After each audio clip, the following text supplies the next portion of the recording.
है, प्रताप सिंह खाचरीवास गौरव भाटिया को जवाब आप, क्योंकि गौरव भाटिया कह रहे थे कि कुल मिलाकर आप लोग तो, आपका बीएमडब्ल्यू फॉर्मूला है जिसमें भ्रष्टाचार है और तमाम चीजें हैं, जिसमें उन्होंने पंजाब का जिक्र भी किया।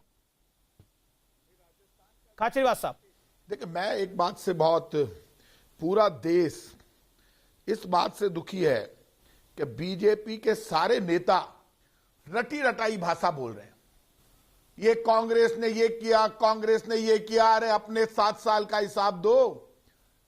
पूरा देश जानना चाहता है, 6.5 साल हो रहे हैं, आपको भी 6 साल हो गए, हिसाब नहीं दे पाए। आप ही ने नारा दिया था अब और नहीं पेट्रोल डीजल की मार, अब की बार मोदी सरकार। आप ही ने कहा था 15 लाख आएंगे, अच्छे दिन सब पूरे देश में छा जाएंगे, महंगाई के विरुद्ध जंग होगी, 3 करोड़ लोगों को रोजगार मिलेगा। आज हिंदुस्तान का नौजवान दुखी और परेशान है, आपने उससे वैक्सीन के पैसे मांग लिए, रोजगार दे नहीं पाए, किसान सड़कों पर बैठा है, चारों तरफ हाहाकार मचा हुआ है। आप जो हालात जो पैदा हो गए, आप बीच में बोल लीजिए, इनको बुलवा लीजिए। राजस्थान पे उत्तर आपने दे दिया ना, देश का उत्तर। ये बीच में सवाल मैं उत्तर दूंगा, डंके की चोट पे कह रहा हूं। सवाल पूछिए, आप सवाल पूछिए, डंके की चोट पे वैक्सीन दे नहीं पाए, देश को संभाल नहीं पाए, सिर्फ जबानी जमा खर्च करने से कुछ नहीं होगा। पूरा देश जानता है आप थोड़ी देर मंत्री मैं हूं, आप प्रवक्ता है।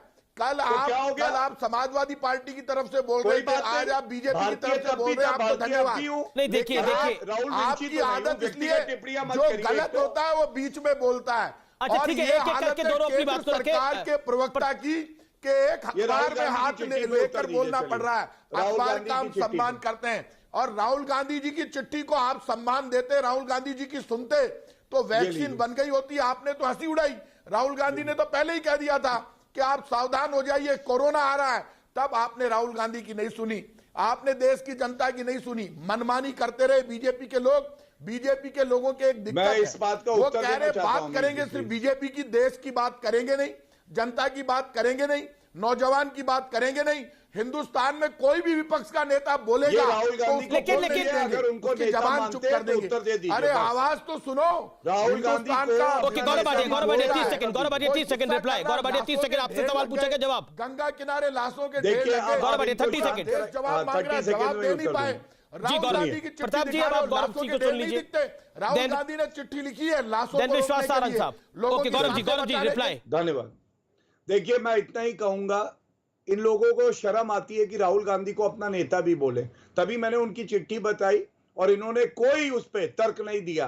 और राहुल गांधी है ना, देश को बदनाम कर रहे थे, इंडियन स्ट्रेन रीचेस स्विट्जरलैंड, मोविड बुला रहे थे। मैं रोविड बुलाऊं अच्छा लगेगा, मैं भी कहूं रोविड है ये, क्योंकि देश में सबसे खतरनाक वायरस कोई है तो वो गांधी परिवार है। भ्रष्टाचार का आपदा में अवसर ढूंढ रहा है। तभी पंजाब की और राजस्थान की मैंने बात करी, राजस्थान के मंत्री बैठे हैं, मैंने पूछा एक वैक्सीन का मतलब है एक भारतीय की जान। इन्होंने लाखों वैक्सीन वेस्ट कर दी, सारी जान जो हमारी जोखिम में डाली, उसका उत्तर मैं किससे लूं? राहुल विंची से लूं या किससे लूं? प्रताप जी कुछ कह रहे हैं, प्रताप जी जवाब दें। विश्वास सारंग जानना चाहता है प्रताप जी। हाँ, मैं एक बात कह सकता हूं, किसी भी नेता के लिए गलत बोलना, ओछे शब्दों का प्रयोग करना, ये सब काम बीजेपी के लोगों को आता है, तो राहुल जी ने भी कहा के दर्द का जवाब देना नहीं आता। झूठ बोलने में गलत बात बोलना। गौरव मेरा निवेदन स्वीकार कर लीजिए। जो लोग इंदिरा गांधी जी के बलिदान के लिए गलत बोल सकते हो, देश के सगे नहीं हो सकते। जो राजीव गांधी जी के बलिदान के लिए तो मैं उसी पार्टी का मेंबर हूं। जवाहरलाल नेहरू जी ने श्यामा प्रसाद मुखर्जी को अपना मंत्री बनाया, सम्मान देकर। इस तरह की भाषा बीजेपी के नेता नहीं बोलते थे पहले। अटल बिहारी वाजपेयी जी की भाषा नहीं थी, अब ये नई इंदिरा गांधी जी अगर देश के लिए शहीद हुई, वो प्रधानमंत्री है, तो नरेंद्र मोदी जी भी प्रधानमंत्री है। कोविड कैसे बुलाया, कैसे बुलाया? हम मना कर रहे हैं, नरेंद्र मोदी जी हमारे भी प्रधानमंत्री हैं। गौरव आपने भी बात को रखा, हम तो मान रहे हैं ना, विश्वास सारंग की बात भी जाना है, मेरा निवेदन उसको स्वीकार करिए। बलिदान ही नहीं मानते। विश्वास जी, क्या आपको लगता है कि भाषा की मर्यादा जरूर रखनी चाहिए हर तरफ से? ये बड़ा महत्वपूर्ण है। दूसरा मेरा पॉइंट इस समय ये है, आप भी यानी बीजेपी पे भी ये आरोप लग रहा है कि अब आप क्रेडिट लेना चाह रहे हैं। ठीक है, आपने करा, लेकिन अब आप इसका क्रेडिट लेना चाह रहे हैं। नहीं अमीश भाई, आपकी बात से मैं सहमत हूं कि भाषा की मर्यादा बिल्कुल रखनी ही चाहिए, पर प्रताप जी और शेख साहब जिस प्रकार की बातें कर रहे हैं वो यथार्थ पर बात नहीं कर रहे हैं, वो केवल और केवल राजनीति कर रहे हैं। जहां तक आपने कहा कि क्रेडिट लेने की बात, तो देखिए हमने क्रेडिट लेने की कोशिश नहीं की, पर यह बात सही है यदि इसका श्रेय मोदी जी को जाता है तो ये हमने नहीं कहा, ये तो अखिलेश यादव जी ने कहा कि ये मोदी जी की वैक्सीन है, हमने नहीं कहा। ये तो दिग्विजय सिंह और चिदम्बरम ने कहा कि ये भारतीय जनता पार्टी की वैक्सीन है, हमने नहीं कहा। इस पूरे मामले में जिस प्रकार से राहुल गांधी ने पलट कर बातें की, ये स्थापित हो गया कि ये भारतीय जनता पार्टी के माध्यम से मोदी जी ने बड़ी सौगात दी है। अब मुझे लगता है यदि थोड़ी भी शर्म है तो आकर मोदी जी को धन्यवाद दो, मोदी जी को कहो कि आपने बड़ा परोपकार का काम किया, हमारे बस का तो नहीं था, राजस्थान में हम वैक्सीन नहीं लगा पा रहे थे, आप 21 जून से दोगे तो हम राजस्थान की जनता की जान बचा लेंगे। वैक्सीन भी लगा रहे थे, कहना चाहिए।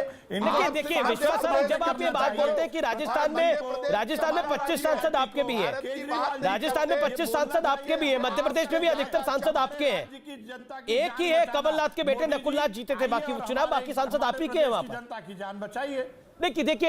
देखिए मेंबर ऑफ पार्लियामेंट देश में सबसे ज्यादा भारतीय जनता पार्टी के हैं कि नहीं है विश्वास जी? तो राजस्थान में 25 सांसद आपके हैं, तो उस जनता ने आपको भी तो वोट किया है लोकसभा के अंदर।